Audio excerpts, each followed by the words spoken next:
آلہ وصحبہ اجمعین۔ میرے عزیز مسلمان بھائیوں اور پردہ نشین میری اسلامی ماؤں اور بہنوں، بڑی مسرت کے ساتھ ہم آپ کا اس بابرکت پروگرام کے اندر خوش آمدید کہتے ہیں، جو کہ مرکز دعوت الجالیات احیاء التراث کے حلقہ فحائل برانچ کے زیر اہتمام یہ منعقد کیا گیا ہے۔ سب سے پہلے تو میں اللہ سبحانہ و تعالیٰ کی حمد و ثنا کرتا ہوں کہ اللہ سبحانہ و تعالیٰ کی توفیق سے ہی آج ان کا فضل و کرم ہے کہ ہم اللہ کی توفیق سے اللہ کی دین کی اشاعت و تبلیغ کے لیے ہم مل بیٹھے ہیں۔ اللہ سے دعا ہے کہ اللہ اسی طرح ہمیں جنت کے اندر بھی اسی طرح مل بیٹھنے کی توفیق عطا کرے، آمین۔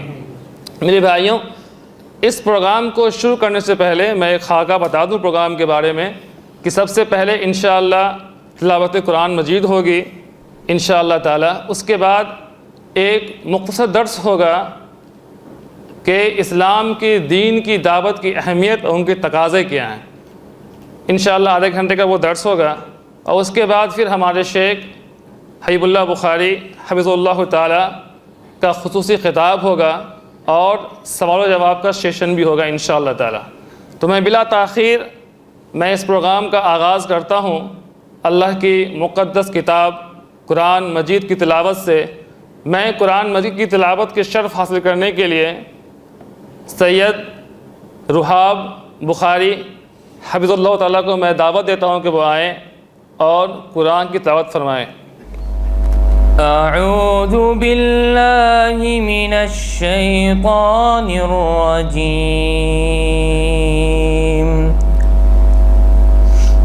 بسم اللہ الرحمن الرحیم۔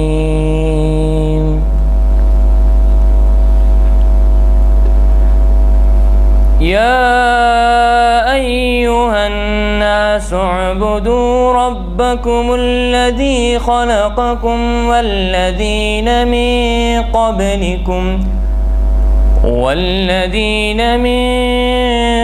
قبلکم لعلکم تتقون،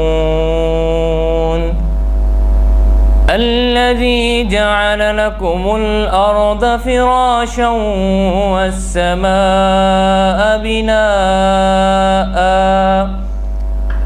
وأنزل من السماء ماء فأخرج به من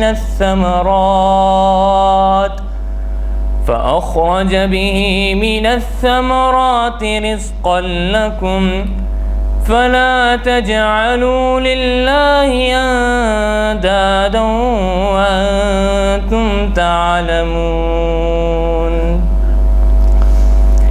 وان كنتم في ريب مما نزلنا على عبدنا فأتوا بسورة من مثله وادعوا شهداءكم من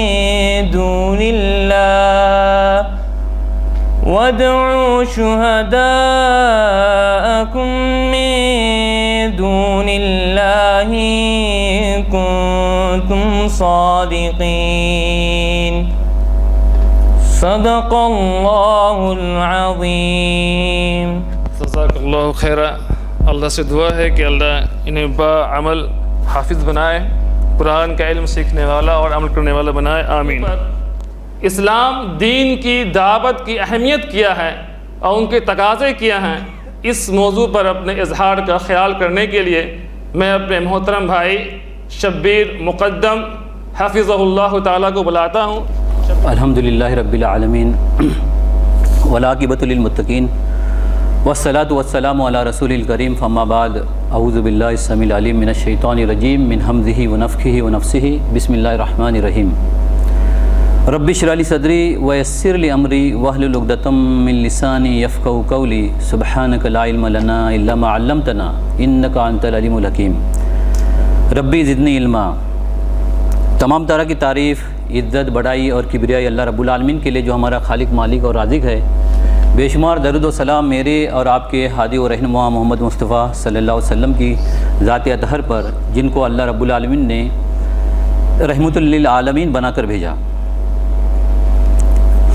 میرا موضوع آپ جان چکے ہیں کہ دعوت دین کی اہمیت اور اس کے تقاضے۔ یہ ایک ایسا لمبا موضوع ہے جس کے لیے ایک کوئی فضیلت شیخ شاید اس کے اوپر اگر سلسلہ وار اگر تقریر کرتا رہے تو شاید ہی اس کا حق ادا ہو، اور مجھ جیسے ایک طالب علم کے لیے یعنی آدھے گھنٹے میں اس موضوع کو رکھنا یعنی واقعی بڑا مشکل کام ہے، لیکن میں کوشش کروں گا کہ قرآن و حدیث کی روشنی میں اپنی بات رکھ سکوں۔ دیکھیں، اللہ رب العالمین کا ایک بہت بڑا فضل ہے اور اس کی ایک عظیم نعمت ہے، اور اس کا عظیم احسان ہے کہ اللہ رب العالمین نے ہم سب کو دین اسلام کی دعوت سے نوازا۔ یقیناً ایک بہت عظیم نعمت ہے اللہ رب العالمین کی۔ حجۃ الوداع کے موقع پر اللہ رب العالمین نے یہ سورہ مائدہ کی آیت نمبر 3 ہے وہ نازل ہوئی کہ الیوم اکملت لکم دینکم واتممت علیکم نعمتی ورضیت لکم الاسلام دینا، کہ آج میں نے تمہارے لیے دین اسلام کو مکمل کر دیا اور میں نے اپنی نعمت کو تمام کر دیا۔ اللہ رب العالمین نے اسلام کو اپنی نعمت فرمایا اور فرمایا وَرَضِيتُ لَكُمُ الْإِسْلَامَ دِينًا، اور میں تمہارے لیے دین اسلام سے راضی ہوا۔ تو اس آیت میں امت اسلامیہ پر اللہ رب العالمین نے جو اپنی عظیم نعمت اور اپنی عظیم احسان کا اس میں ذکر کیا، یہ ایک اتنی عظیم نعمت ہے، آپ اس کا اندازہ اس بات سے لگا سکتے ہیں کہ اگر کوئی شخص دنیا میں کتنے ہی بھلائی کے کام کیوں نہ کرے، اگر اس کا خاتمہ دین اسلام پر نہیں ہے تو اس کے کام کا کوئی فائدہ اس کو آخرت میں نہیں ہوگا۔ سورہ آل عمران آیت نمبر 85 میں اللہ رب العالمین نے فرمایا وَمَن يَبْتَغِ غَيْرَ الْإِسْلَامِ دِينًا فَلَن يُقْبَلَ مِنْهُ وَهُوَ فِي الْآخِرَةِ مِنَ الْخَاسِرِينَ، کہ جو کوئی اسلام کے علاوہ کوئی اور دین لے کر آئے گا اس کا عمل کوئی قابل قبول نہیں ہوگا اور آخرت میں نہایت ہی خسارے میں ہوگا۔ ادھر توجہ رکھے تو اللہ کے نزدیک دین جو ہے وہ صرف اسلام ہے۔ اللہ رب العالمین نے آیت نمبر سورہ آل عمران کی آیت نمبر 19 میں فرمایا ان الدین عند اللہ الاسلام، کہ اللہ کے نزدیک دین صرف اسلام ہے۔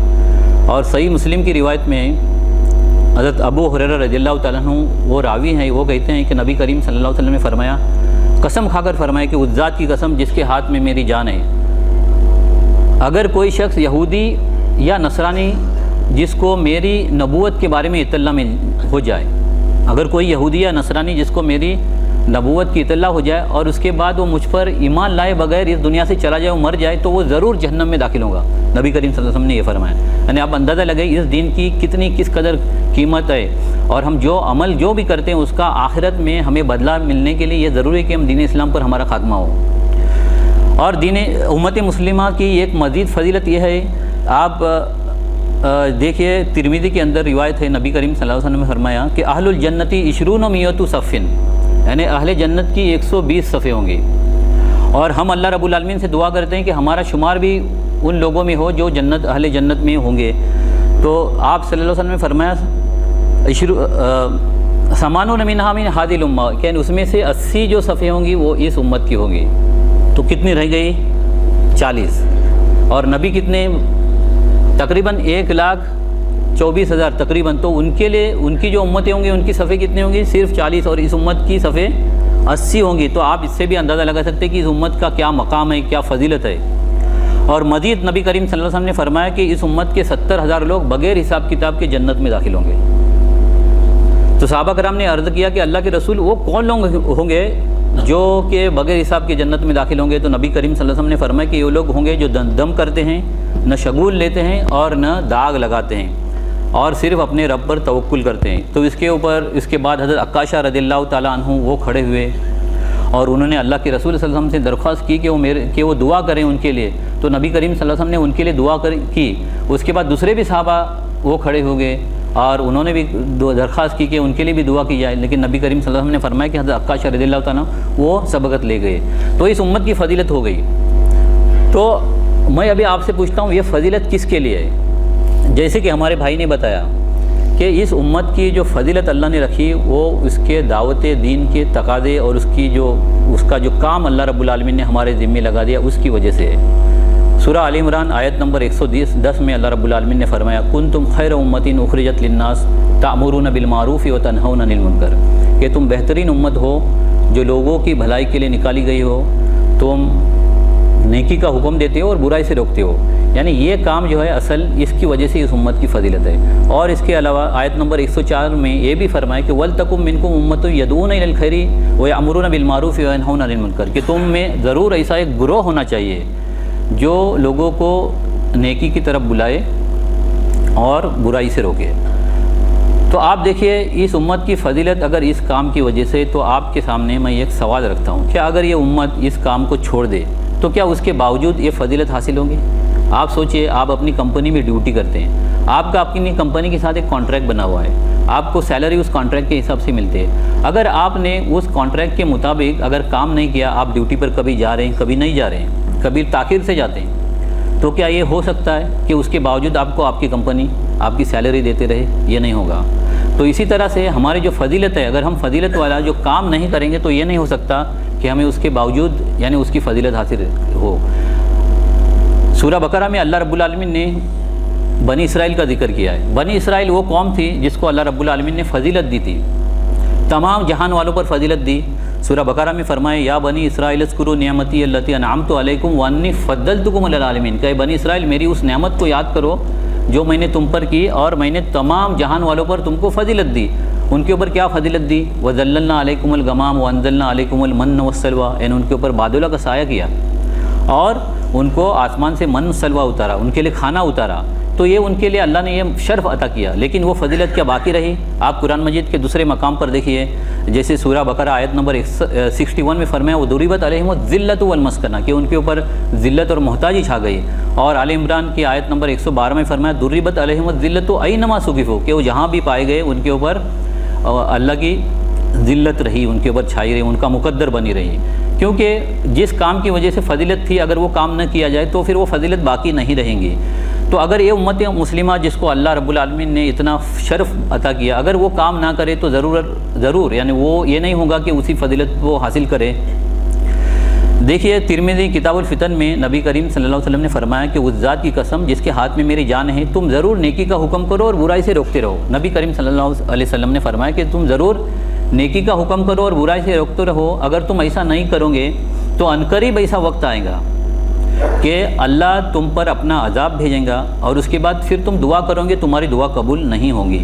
یعنی اگر تم امر بالمعروف اور نہی عن المنکر کا فریضہ انجام نہیں دو گے تو سب سے پہلی چیز کیا ہوں گی؟ تمہارے اوپر اللہ کا عذاب آئے گا اور پھر تمہاری دعائیں قبول نہیں ہوں گی۔ آج تھوڑی دیر کے لیے میں یہاں پر رکتا ہوں، آپ غور کیجئے۔ میں چاہتا ہوں کہ آپ میرے ساتھ میری بات سنتے رہیں اور غور کرتے رہیں۔ ایسا نہ ہو کہ یہ تقریر کی طرح ایک تقریر رہ جائے، بلکہ ہم ایک تہیہ کریں، ایک ارادے کے ساتھ یہاں سے جائے کہ یہ ہمیں جو اللہ نے ایک ہمارے لیے ایک ڈیوٹی لگا دی، اس ڈیوٹی کو ہمیں کرنا ہے۔ آج عالم اسلام پر آپ نظر ڈالیے، آپ کہیں پر آپ دیکھیے، چاہے وہ برِ صغیر ہو، چاہے پھر وہ روہنگیا کے مسلمان ہو، چاہے پھر عرب میں عراق ہو، یا پھر سیریا ہو، یا فلسطین کا غازہ ہو، یا پھر افریقی ممالک ہو، آپ جہاں کہیں پر بھی دیکھیں، آج تو ہمیں ایسا لگتا ہے کہ یہ جو پانی ہم پیتے ہیں شاید وہ بھی سستا ہو، شاید مسلمانوں کو شاید یہ بھی مہنگا ہو، پانی مسلمانوں کو خون اس سے بھی سستا نظر آتا ہے۔ یعنی آج یہ ہمارا حال ہو گیا ہے۔ آج آپ دیکھیے کہ کتنی دعائیں کی جاتی ہیں، خاص کر ابھی جو رمضان قریب میں آ رہا ہے، اور حرمین شریفین میں کتنی لمبی دعائیں ہوتی ہے، لیکن کیا آپ کو لگتا ہے کہ مسلمانوں کے حالات میں کوئی سدھار ہو رہا ہے، کوئی یعنی حالات بہتر ہو رہے ہیں؟ ایسا نہیں لگ رہا ہے۔ دراصل اس کی ایک بہت بڑی وجہ یہ ہے کہ ہم نے جو فریضہ ہے نا ہمارے ذمے اللہ نے رکھا تھا وہ ہم نے نہیں پورا کیا۔ دیکھیں نبی کریم صلی اللہ علیہ وسلم نے حجۃ الوداع کے موقع پر فرمایا تھا کہ فَلْيُبَلِّغِ الشَّاهِدُ مِنْكُمُ الْغَائِبَ، کہ تم میں سے جو بھی یہاں پر حاضر ہے وہ اس پیغام کو یعنی آپ سے ہم نے جو بھی کہا اس کو وہ آگے پہنچائے۔ تو اس کا مطلب ہے کہ یہ جو دعوت کا تقاضا ہے، ایک لازمی تقاضا ہے، ہر انسان ہر شخص کے اوپر یہ عائد ہے۔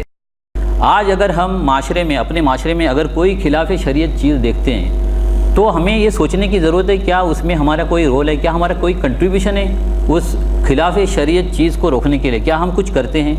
اگر ہم اپنے سوسائٹی میں اپنے معاشرے میں کوئی بدعت اور خرافات دیکھتے ہیں، ہم مشرکانہ رسم و رواج کو دیکھتے ہیں، تو اس برائی کے بڑھتے ہوئے سیلاب کو روکنے کے لیے کیا ہم کوئی کوشش کرتے ہیں، کیا ہم کوئی جدوجہد کرتے ہیں؟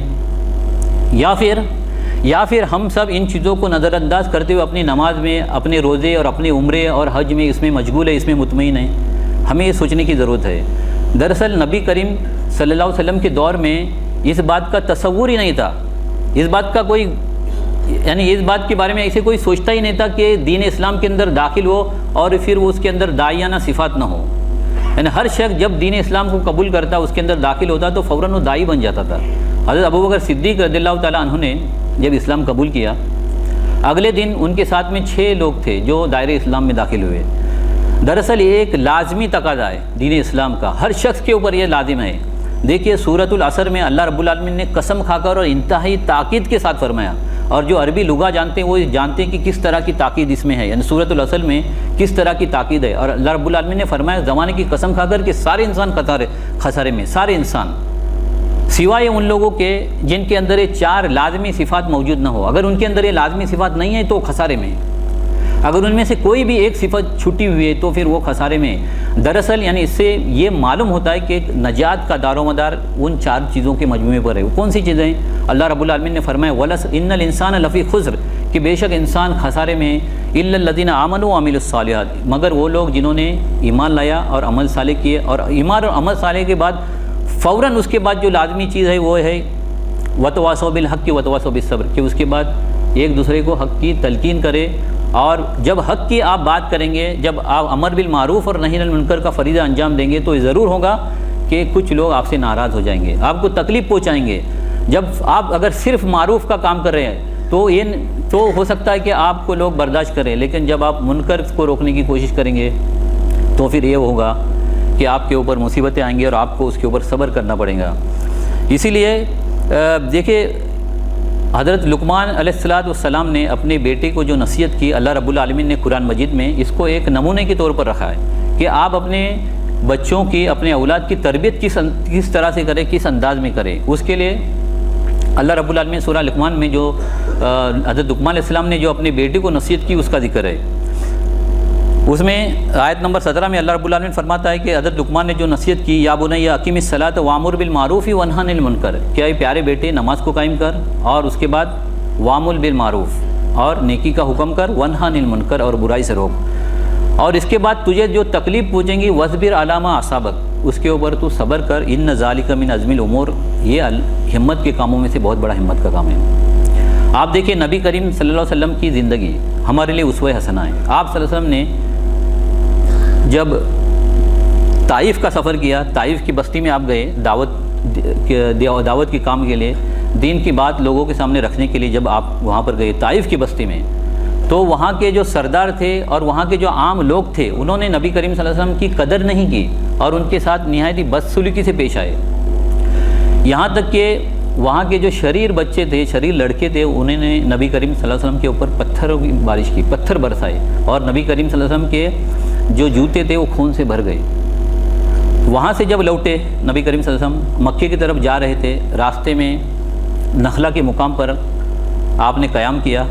وہاں پر دیکھیے نبی کریم صلی اللہ علیہ وسلم نے فجر یا تہجد کی نماز میں جب آپ قرآن مجید کی تلاوت کر رہے تھے تو اس وقت جنات کی جماعت کا وہاں سے گزر ہوا۔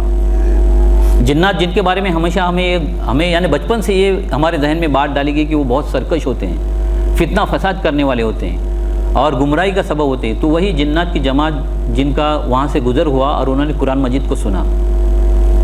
جب قرآن مجید کی کچھ آیات سنی، یہ ایسے نہیں کوئی لمبی تقریر سنی ہو، بلکہ قرآن مجید کی کچھ آیات سنی اور ان کے اندر اتنا انقلاب ہوا کہ اپنی قوم کی طرف گئے، نہ صرف ایک یہ خود ایمان لایا بلکہ اپنی قوم کی طرف ڈرانے والے بن کر گئے۔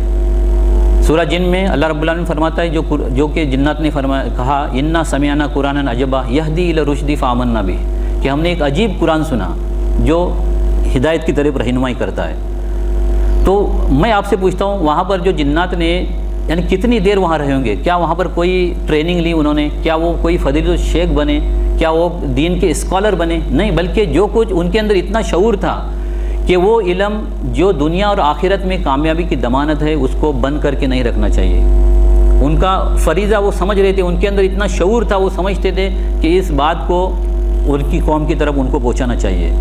نبی کریم صلی اللہ علیہ وسلم کو اس واقعے کی اطلاع وحی کے ذریعے ہوئی جس کا ذکر سورۃ الاحقاف میں ہے، وَإِذْ صَرَفْنَا إِلَيْكَ نَفَرًا مِّنَ الْجِنِّ يَسْتَمِعُونَ الْقُرْآنَ، جب ہم نے آپ کی طرف جنات کا ایک گروہ بھیجا، جب وہ قرآن مجید کو سن رہے تھے، فلما حضروہ قالوا انصتوا، جب وہ حاضر ہوئے تو انہوں نے اپنے ساتھیوں سے کہا خاموش ہو جاؤ۔ تو اس میں ایک بہت بڑی ہمارے لیے ایک سبق ہے کہ آپ بھی ابھی قرآن مجید کو جب انہوں نے سنا تو غور سے سنا، یعنی آپ بھی جب قرآن اور حدیث کی بات کی جائے تو ہمیں اگر اس سے ہدایت حاصل کرنا ہے تو پہلی چیز جو ضروری ہے کہ آپ خاموشی سے اور توجہ سے سنیں۔ جنات کی جماعت نے اپنے ساتھیوں سے کیا کہا؟ قالوا انصتوا، انہوں نے کہا خاموش ہو جاؤ، خاموشی سے سنو اور توجہ کے ساتھ سنو۔ یہ بھی ہمارے لیے ضروری ہے۔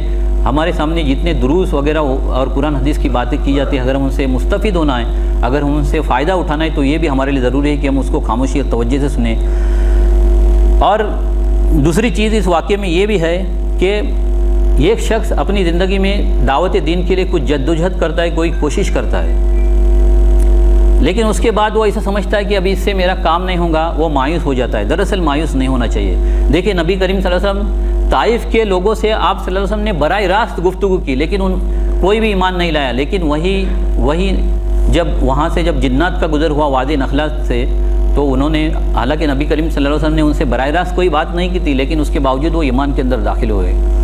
دوسری چیز یہ بھی ہے کہ ایک بعض دفعہ یعنی ایسا ہوتا ہے، مثلاً آپ کوئی پودا لگاتے ہیں، کوئی پودا ہو سکتا ہے آپ اپنی زندگی میں اس کے پھل نہ دیکھیں، ہو سکتا ہے آپ اپنی زندگی میں اس کی چھاؤں سے فائدہ نہ اٹھایا ہو، لیکن یہ ہوتا ہے کہ وہ پودا بڑا ہو کر درخت بن جاتا ہے اور لوگ اس سے مستفید ہوتے ہیں، لوگ اس سے فائدہ اٹھاتے ہیں، لوگ اس کا پھل کھاتے ہیں۔ تو دعوت کا آپ جب کام کرتے ہیں تو ہو سکتا ہے آپ کو اپنی زندگی میں ہو سکتا ہے آپ کوئی زیادہ نتائج نہ دیکھیں، لیکن آپ کے مرنے کے بعد آپ کو ہو سکتا ہے اس کے نتائج، اس کے جو پھل ہے وہ ملے۔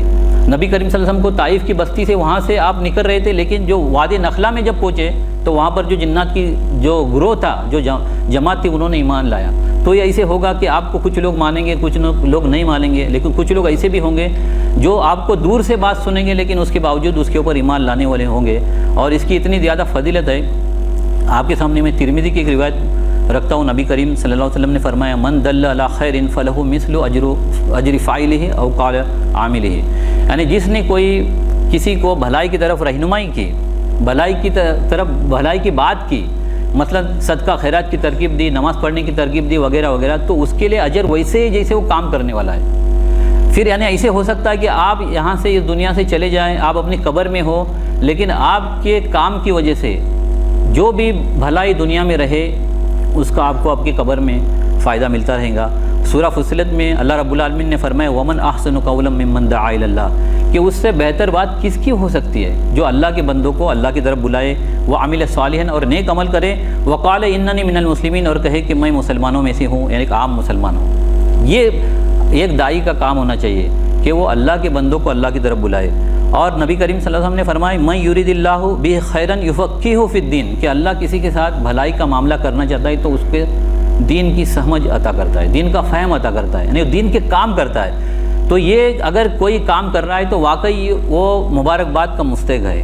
اگر کوئی دین کا کام کر رہا ہے کسی بھی درجے میں، چاہے ضرور نہیں کہ وہ خطیب ہو، بلکہ کسی بھی سلسلے میں اگر دین کا کوئی کام کر رہا ہے، مثلا پروگرام کے ارینجمنٹ میں، یہاں پر جو ریکارڈنگ ہوتی ہے ریکارڈنگ میں، یا اپنے ساتھیوں کو یہاں پر لانے میں، یا ٹرانسپورٹیشن کے ارینجمنٹ میں، یا اس میں جو فنڈ لگتا ہے فائنانس وغیرہ میں، یا کسی بھی رول میں، کسی بھی کام میں اگر وہ اپنا وہ کوئی کردار ادا کرتا ہے اور کر سکتا ہے تو اس کو ضرور کرنا چاہیے، اس کے لیے بڑا اجر ہے۔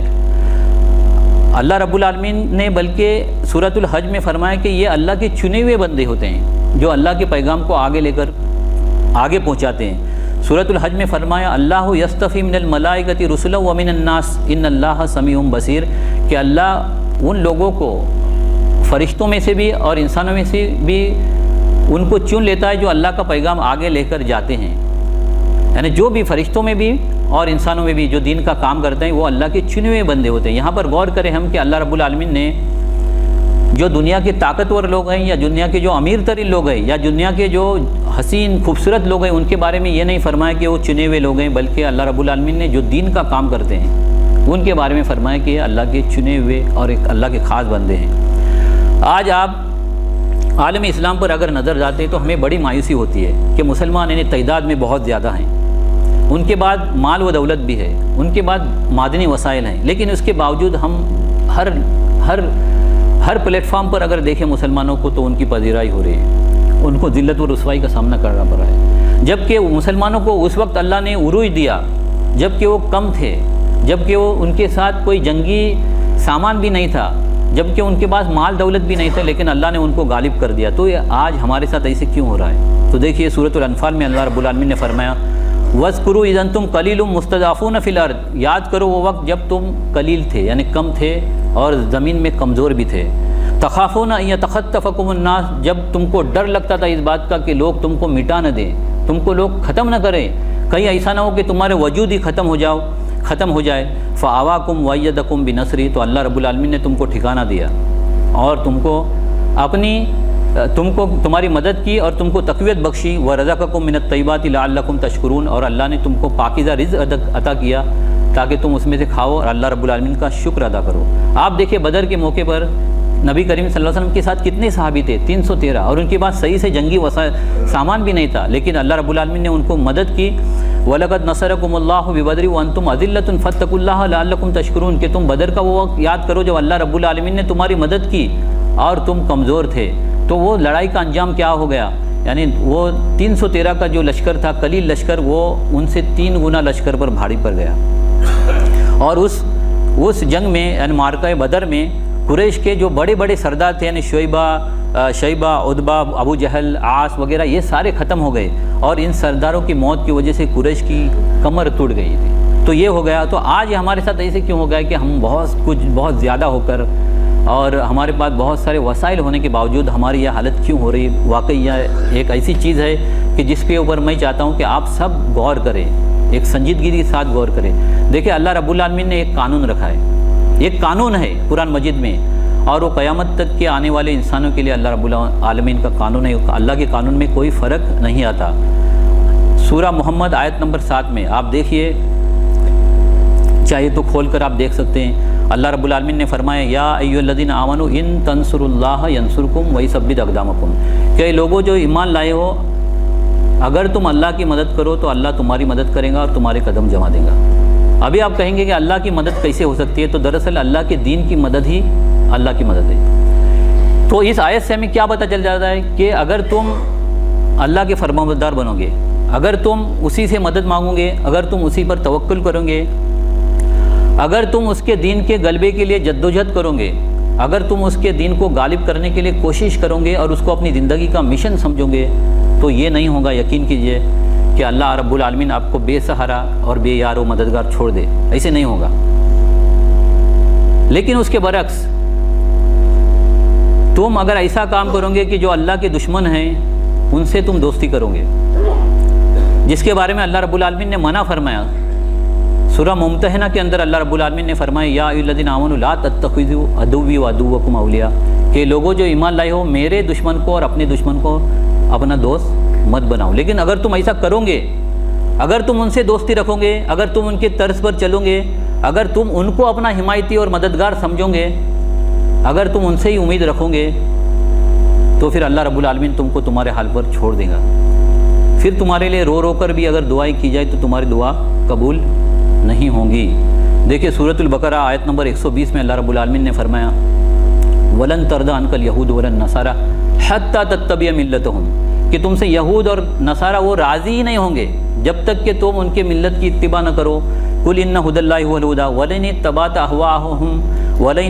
أَهْوَاءَهُمْ بَعْدَ الَّذِي جَاءَكَ مِنَ الْعِلْمِ، اگر تم نے ان کی خواہشات کی پیروی کی اس کے بعد کہ تمہیں علم آ چکا، تو پھر کیا ہوگا؟ مَا لَكَ مِنَ اللَّهِ مِن وَلِيٍّ وَلَا نَصِيرٍ، تو تمہارا کوئی دوست اور تمہارا کوئی مددگار نہیں ہوگا۔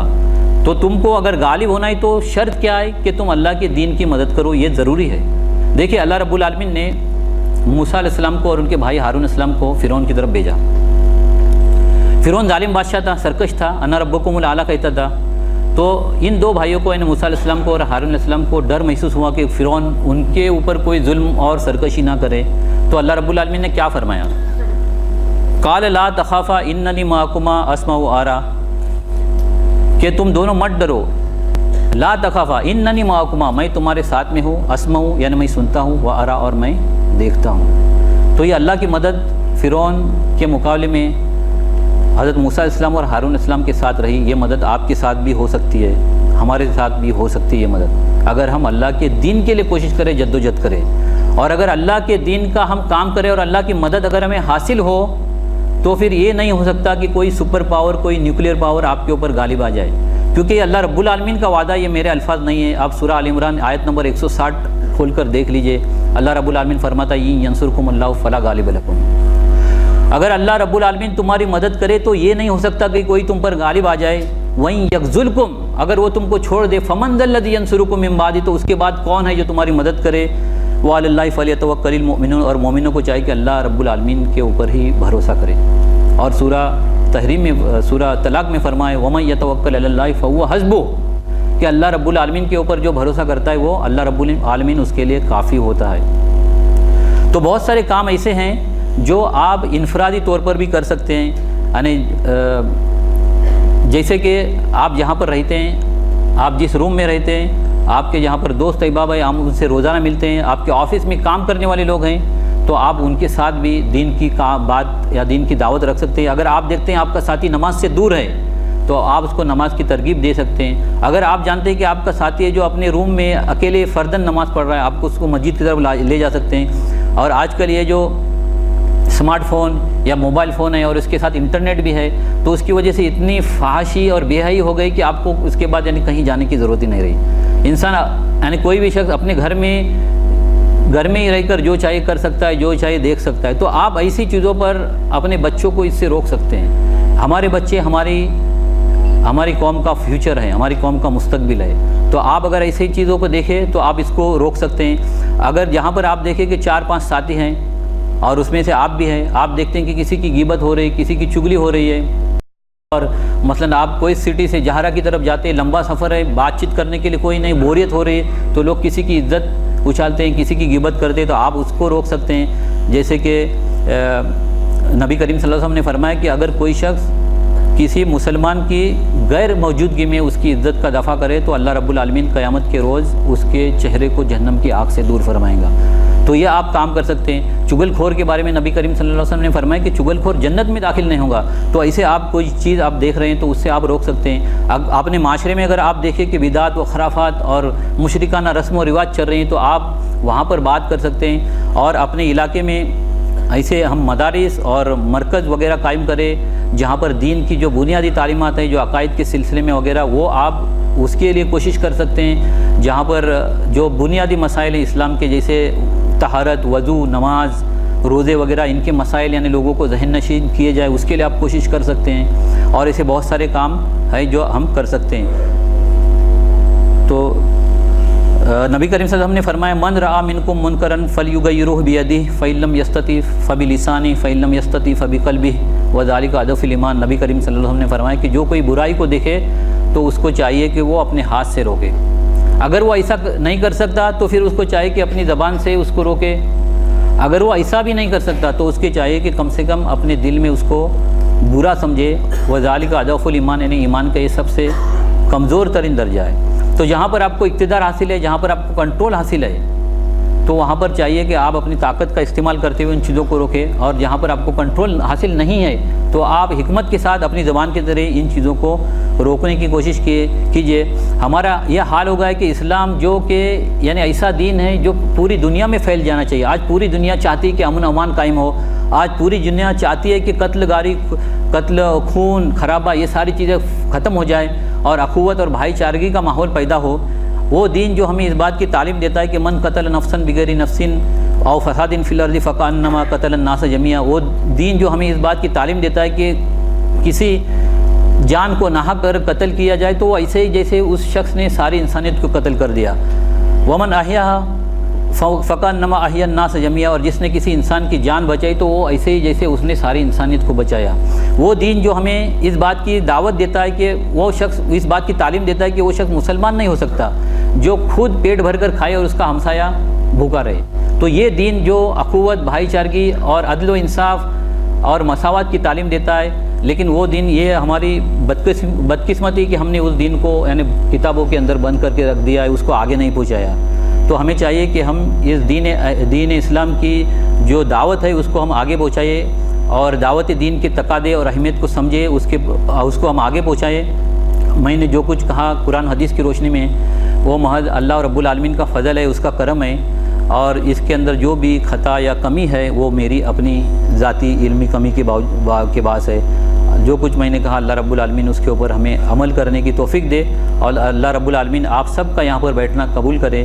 سبحان اللہ بحمدہ، سبحانک اللہم وبحمدک، ونشہد ان لا الہ الا انت، نستغفرک ونتوب الیک، وصلی اللہ علی محمد وعلی آلہ وصحبہ اجمعین۔